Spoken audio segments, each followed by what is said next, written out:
kita mulai edukasi data mining. Sejatinya adalah bagaimana memining data, menambang data dari aktivitas edukasi. Jadi karena dia sifat edukasi, karena data original, maka sewajarnya lah kita memakai yang open source. Pertanyaannya, kalau kita mau beli properti, boleh nggak? Boleh dong, tidak ada yang salah. Ya, tetapi sadarlah bahwa pada waktu kita membeli yang berproperty right, maka kita cuma jadi tukang pakai. Kita tidak boleh menghasilkan penelitian ataupun membuat data dan menjual ke agensi, jual ke e-commerce untuk mendapat CNBB baru. Ya. Jadi ini hubungan bisnis kira-kira. Bagaimana universitas untuk mendapatkan pendapatan baru dari dunia digital, maka kira-kira langkah awalnya harus. Oke, kita ikut ya. Nah, jadi bisnis data itu melalui generate data. Apa yang di-generate adalah aktivitas pembelajaran yang direkam. Bagaimana cara pembelajaran saya itu saya coba. Kemudian setelah data dibuat, di-generate, kan masih belum barang berguna. Harus diberi ilmu, kepintaran supaya bisa dimonetize lebih lanjut. Yaitu dengan memakai machine learning. Apa itu machine learning secara umum? Nanti di slide berikut.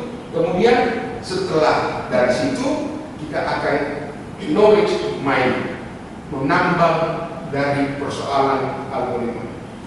Kelihatannya rumit, tapi sebenarnya semuanya itu ada dan tinggal bagaimana kita membuat strateginya. Baik, bagaimana mengenerate data? Ini penting. Kebetulan di Unsur orang punya yang disebut dengan e-learning platform, ya, Moodle. Moodle itu open source. Ya, Unsur punya. Unsur kebetulan ada banyak di portal, ada banyak ya, selain e-learning portal, ada juga info dan macam-macam ya. Tapi ini yang open source. Ya. Pertanyaan kita, kenapa ada pilihan itu? Kalau kita pakai Google Education, kita sebagai user cuma tukang pakai. Kita nggak bisa mengetahui dan memonetize data itu. Kemudian ini yang langsung ke e-learning portal, pakai Moodle platform itu open source, terinstall di pusat, dia menghasilkan seperti ini ya, di report ada time access, ini data yang dibuat ya. Saya mengakses mata kuliah saya jam berapa, detik berapa, ini data lagi. Sebab ini akan banyak tanggal berapa, ada banyak sehingga menjadi kalau di download data ini ada banyak juga.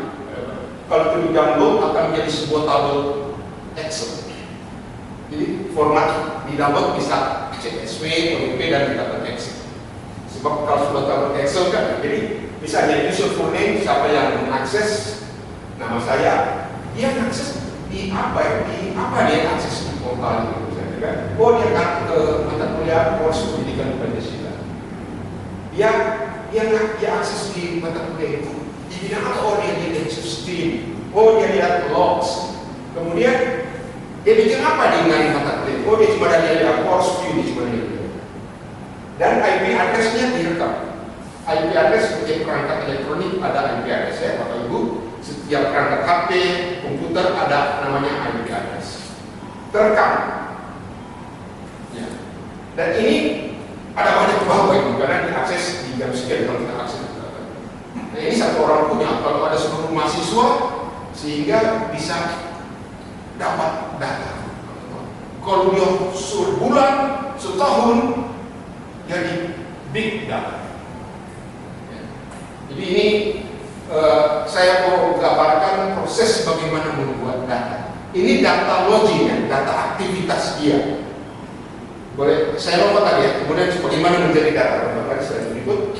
Nah, setelah data itu dia bisa reportkan menjadi statistik pada tanggal sekian ya, begini itu akses logiknya, jadi apa dan jadi kan Sejatinya kan data mining itu adalah proses mengekstrak informasi. Kalau cuma data kecil statistik pun bisa boleh. Tetapi kan useful daripada suatu data mining kalau menjadi big data. Tadi saya cuma data saya, tapi kalau ada sekian 20.000 mahasiswa, ini yang bernilai itu. Dan apalagi 20.000 mahasiswa berakses ramposannya ke portal ini dengan segala aktivitas dari jam 00 sampai jam 00 berikut. Ribuan data. Saya hanya kasih contoh bagaimana merekam dan terekam di sini. Dan ini karena ada di portal Unsa di local server, ini menjadi milik Unsa. Ini yang bisa dimonetize. Hanya saja, apakah itu dimonetize? Ini juga tantangan. Kalau mau bilang kalau mau cari PNBP baru, inilah sumber-sumber PNBP baru. Tapi perlu di enhance lebih lanjut kan? Berikut saya coba lihat slide berikut. Tadi kan generate data. Saya gambarkan saya itu tipe-tipe bagaimana mengenerate data. Ya, dengan kata lain, bagaimana membuat big data yang bidang pendidikan sudah bagaimana. Perlu penjelasan lebih detail, tapi sudah bagaimana. Kemudian setelah data terjadi, kan kamu mesti analisa. Masuklah yang disebut dengan machine learning. Machine learning itu ada banyak algoritma, ada banyak cara, ada yang disebut supervised learning, unsupervised learning, dan reinforcement learning. Ini pun sudah berkembang ini algoritma-algoritma ini. Tetapi esensi daripada machine learning ini yaitu adalah dalam rangka classification dan clustering. Mengklasifikasi, oh ini panggil, ini, atau jenis-jenis data di clustering dan di classification untuk prediction. Jadi fungsi AI, artificial intelligence yang sangat konvensional adalah classification, clustering, dan prediction. Itu dilakukan di sini. Ya, slide berikut, melompat-lompat dulu. Nah, salah satu survei yang ada di portal ini yaitu dengan Consultative Online Learning Inference Survey. Jadi kelihatan sekali ini clustering. Oh, ini harapan dan kenyataan. Mahasiswa harapan dan kenyataan di tiap perilaku mahasiswa. Ini ada gap, padahal untuk melakukan penelitian, melakukan yang harus dibilang itu harus gap antara harapan dan kenyataan itu harus ada gambar. Di sini langsung terplotting antara harapan dan kenyataan. Oh, ada gap. Dan di sinilah titik start untuk melakukan enhanced management dan bagaimana kita menjual data-data ini. Ya. Karena dia akan terhubung dengan lain. Kita melompat ini konsultatif online learning survey. Sebab belajar online adalah belajar metode harusnya metode udara, bukan metode darat. Ya, karena online jangan pakai cara darat. Kalau udara ya udah, karena udara belajar udara betul baca dari mana saja. Jangan belajar udara pendekatan darat. Ini juga inkonsistensi gitu. Lanjut lagi sedikit. Kemudian ini attitude toward thinking learning, clustering dan classification. Cara belajar seseorang itu pendekatannya kelompok dan personal. Connected learning, dia suka belajar kelompok lebih efektif dari belajar sendiri ataupun belajar sendiri. Ini terkompilasi dari data-data dia akses jam berapa di bidang apa, dia suka teks, dia suka video, itu kan tergambar dari perilaku seseorang pada waktu dia berinternet dan direkam di local server. Semua data ini akan bermuara pada perilaku dan preference seorang student. Dan ini data yang berguna untuk e-commerce dijual. Oh, orang ini suka tipe belajar ini, tiba-tiba iklan kita, oh ada iklan yang cocok dengan kita bicara belajar. Karena data itu dijual ke e-commerce oleh pengelola data ini. Ya, tapi ini hanya persoalan teknis, soal monetisasi. Tentu itu ada kepentingan ekonomi dan bisnis yang perlu di-enhance dan disosialisasikan. Saya pikir ini karena selanjutnya kurang terima kasih. Terakhir, ya, thank you. Moga-moga 4 slide ini sedikit membuka wawasan bersama terhadap apa yang disebut dengan ini Mohon maaf kalau masih kurang. Baik, luar biasa pendapat dari Pak Kodi ya tentang bagaimana menggali atau menambang data di dunia pendidikan. Ya, sabar sedikit para pendengar ya dan audiens yang ada. Kita akan lanjut pada materi berikutnya. Pak Isbiar Pasik PhD, disilakan. Waktunya sama Pak, hanya 10 menit. Ya, singkat padat jelas benar. Silakan. Terima kasih banyak Ibu Moderator.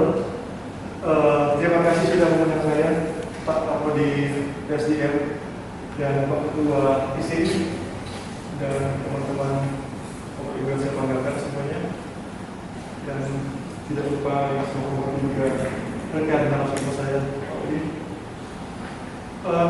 Bicara data itu sangat menarik sekali Bapak Ibu. Jadi tadi Pak Udi sudah menggambarkan bagaimana kita sedikit bagaimana kita bisa mendapatkan data dan bagaimana kita bisa menggunakan data. Nah, saya akan sedikit membahas lebih ke implementasi dari big data tersebut. Nah, saya pernah diundang untuk melakukan kajian dan ini mungkin secara berkaitan dengan spesialisasinya Pak Kapolri. Jadi pernah diundang untuk menganalisa apa saja yang menyebabkan college dropout dan yang disampaikan oleh Pak Kapolri itu menarik sekali. Nah, sebelum saya akan jelaskan kelanjutan cerita dari analisa college dropout tadi, saya mau sampaikan bahwa data sekarang itu sangat available. Di mana-mana itu data. Tiap kita melangkah itu ada datanya. Apa saja itu data? Membukti. Kalau kita punya smartphone, kita pasang tracker di situ. Setiap tracker apa-apa, kalau Samsung punya, yang ada juga smartphone yang lain juga punya trackernya. Kita taruh di kantong saja, satu, dan smartphone itu akan merekam aktivitas kita. Kalori yang dibakar pun ada di situ. Jumlah langkah kita itu ada di situ. Nah, itu yang kalau sudah dikumpul seperti yang saya sampaikan tadi, kalau sudah dikumpul untuk waktu yang panjang, jumlah data yang sudah banyak itu disebut dengan big data. Nah, dari big data itu banyak sekali hal yang kita bisa angkat untuk kita pelajari. Apa saja sih di balik big data ini? Karakter seperti apa sih orang yang menggunakan smartphone ini?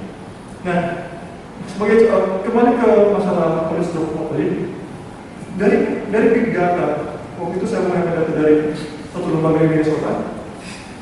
Dari big data yang saya dapat itu, kita bisa gali. Ternyata dari seluruh mahasiswa yang ada di Amerika, ternyata ini nih penyebab kenapa mereka berhenti tahun pertama, berhenti tahun kedua, berhenti tahun ketiga, dan seterusnya. Nah, kalau kita paham dengan apa yang menjadi alasan mereka drop out, kita bisa tahu cara mencegah mereka drop out. Ya kan? Karena kita tahu faktor-faktor penyebab itu dia, dan itulah manfaat dari big data. Nah, di Muslim punya data seperti yang sudah ditunjukkan oleh Pak Oli tadi. Nah, ini akan sangat membantu juga untuk kepentingan universitas atau tinggi dalam hal aplikasi. Apa sih kalau kita mungkin punya program yang banyak, tapi kalau kita program kita itu tidak didasarkan pada data yang tepat, maka mungkin program itu memang berjalan dengan baik, tapi keakuratannya mungkin tidak sesuai dengan harapan kita. Nah, big data ini penting sekali. Seperti saya sampaikan tadi, setiap aktivitas kita yang disampaikan oleh juga, setiap aktivitas itu ada rekaman data atau jejak data atau yang disebut dengan tracing data. Nah, kalau di video, di foto itu ada namanya metadata.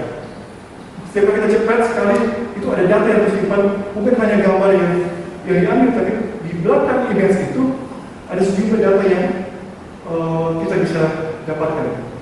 Mulai dari di mana kalau GPS-nya di-on-kan, di mana foto itu diambil, ketika altitude-nya di mana,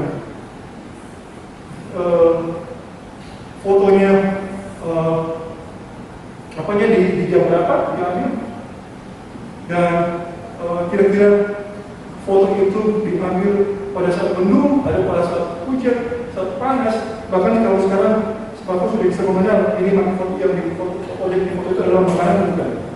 Nah, itulah data-data yang kita bisa pakai. Nah, ini mungkin kebetulan yang menyelenggarakan kegiatan ini adalah akademisi, prodi PSDM dan Ikatan Sejarah Ekonomi Indonesia. Saya mau mengajak, sudah waktunya mungkin kita punya big data center. Seperti yang sampaikan oleh tadi, di mana kita bisa memonetisasi sedangkan data kita tidak punya. Nah, kita perlu memiliki data tersebut. Caranya bagaimana ya? Kita perlu punya satu shelter big data. Data apa saja kita hubungkan itu. Data itu kita bisa gunakan untuk kepentingan kita sebagai akademisi dalam hal penelitian, kajian dan kegiatan lainnya, atau untuk kepentingan internal dan evaluasi kinerja mahasiswa, kinerja dosen, mungkin pemanfaatan aset dan sebagainya, ataupun data itu kita bisa monetisasi dengan menjual ke orang lain atau pihak-pihak yang lain, perusahaan atau bahkan universitas yang lain. Dan di Indonesia belum banyak universitas yang memiliki big data center. Nah, kita mungkin bisa masuk ke area itu dan menjadi pusat dari big data. Ada satu implementasi lagi soal big data yang pernah saya lakukan, mungkin dua satu saja. Yang kedua adalah saya pernah melakukan menganalisa kemiskinan di Indonesia hanya menggunakan data dari satu platform, Ibu Jadi. Jadi bukan data yang biasanya digunakan dari BPS, survei BPS, dilihat berapa income setiap household, setiap rumah tangga, setiap individu, bukan. Kita justru mengambil, saya tidak tahu sebutkan nama platformnya, tapi yang pasti platform itu adalah platform yang bergerak di media instant messaging. Jadi pesan-pesan instan. Hanya mengambil dari pesan instan saja, hanya mengambil data pesan instan saja, kita bisa memprediksi tingkat kemiskinan di beberapa daerah. Dan kalau kita cocokkan dengan hasil data BPS, 98% itu akurat. Nah, 2% di situ kita tahu apakah BPS yang benar kita, ketika benar BPS kita nggak bisa jawab sampai sejauh itu. Tapi untuk bisa masuk ke situ, itu kembali ke filosofi tadi, kita harus memiliki data itu sendiri. Dan kedua, kita juga seperti disampaikan oleh Pak Wadi, data itu setelah ekstrak itu kita menggunakan namanya machine learning. Nah, untuk bisa melakukan machine learning, kita harus punya fasilitas yang mendukung. Kalau kita bicara soal big data, saya tidak mengajukan menggunakan Microsoft Excel. Kenapa? Microsoft Excel itu dia matematikanya kalau salah cuma jumlah row-nya cuma sampai 1 juta lebih sedikit jumlah row. Sedangkan kalau bicara big data, kalau kemarin saya analisa untuk kemiskinan di Indonesia, itu jumlah row-nya itu saya tidak tahu berapa puluh juta atau berapa ratus juta. Nah, kalau kita menggunakan Excel itu tidak akan mampu. Saya waktu buka komputer aja langsung freeze. Waktunya langsung freeze. Jadi ada beberapa teknik yang harus dilakukan untuk kita bisa ekstrak data itu dan kita taruh di aplikasi machine learning dan kita bisa dapatkan output yang memadai. Nah, mungkin itu beberapa hal yang perlu kita perhatikan, yang perlu kita cermati dalam data mining, karena banyak sekali data-data yang ada, dan itu kalau kita manfaatkan dengan baik, itu bisa menjadi PNBP juga untuk universitas yang kita banggakan. Itu suatu hal yang sangat baik. Ada satu contoh yang terakhir menurut materi saya. Mungkin Bapak Ibu kalau yang masih kurang paham dengan data mining, mungkin Bapak Ibu sudah sering mendengar namanya kripto. Nah, kripto itu ada beberapa cara kita bisa mendapatkan kripto. Tapi cara yang paling menguntungkan itu adalah dengan mining. Nah, disitulah kita bisa menambang. Itu saya pernah mencoba untuk menambang, tapi karena itu sangat membutuhkan infrastruktur yang sangat besar, jadi dapatnya sedikit karena infrastrukturnya tidak sesuai dengan yang seharusnya. Jadi mungkin itu saja dari saya. Terima kasih Bapak Ibu sudah sabar mendengarkan, dan mungkin kita akan lebih banyak diskusi dengan tanya jawab. Terima kasih. Baik, luar biasa yang disampaikan oleh Bapak Iskiyar Tasik ya. Baik, saya jadi Notono masih memandu Anda dalam talk show pada malam hari ini yang disponsori oleh Radio Digital Manado bekerjasama dengan Fakultas Ekonomi Universitas Manado dan Ikatan Sarjana Ekonomi Indonesia Manado. Baik, sesi berikutnya kita akan tanya jawab atau diskusi ya. Para audiens yang sempat hadir malam hari ini bisa menyiapkan pertanyaan. Ini ada dua hal yang menarik ya dari dua pemateri kita ini. Ternyata data itu begitu berharga ya. Jadi tema kita ini educational data mining begitu seksi karena dua pemateri kita menyebutkan dari data yang banyak dan diolah ini bisa jadi sumber pendapatan negara, bukan pajak atau PNBP yang sebenarnya sangat dicari-cari perguruan tinggi atau universitas untuk menambah pemasukan ya. Jadi dari Pak Audi tadi menyinggung ketika data-data ini diolah khususnya di Usrat ini bisa jadi PNBP baru ya, selain PNBP yang kita dapatkan dari sektor-sektor lain. Dan Pak Iskiyar merekomendasi sebaiknya setiap perguruan tinggi punya big data center. Ini menarik sekali, ini dua rekomendasi dari para pemateri kita bahwa dengan banyaknya data yang kita miliki kita bisa mengolahnya dan menjadi tambahan ya, tambahan pemasukan ya, sesuai dengan tema kita yang kita educational.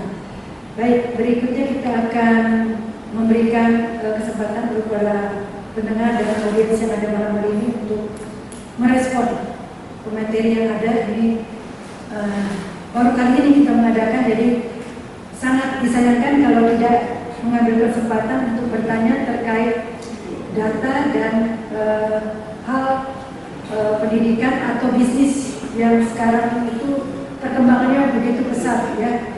Kita baru tahu A, sudah muncul yang B. Kita baru tahu B, di dunia yang lain muncul hal-hal yang berbeda lagi. Baik, saya persilakan siapa yang mau memberi respon bisa menyebutkan nama dan asal instansi Bapak Ibu sekalian.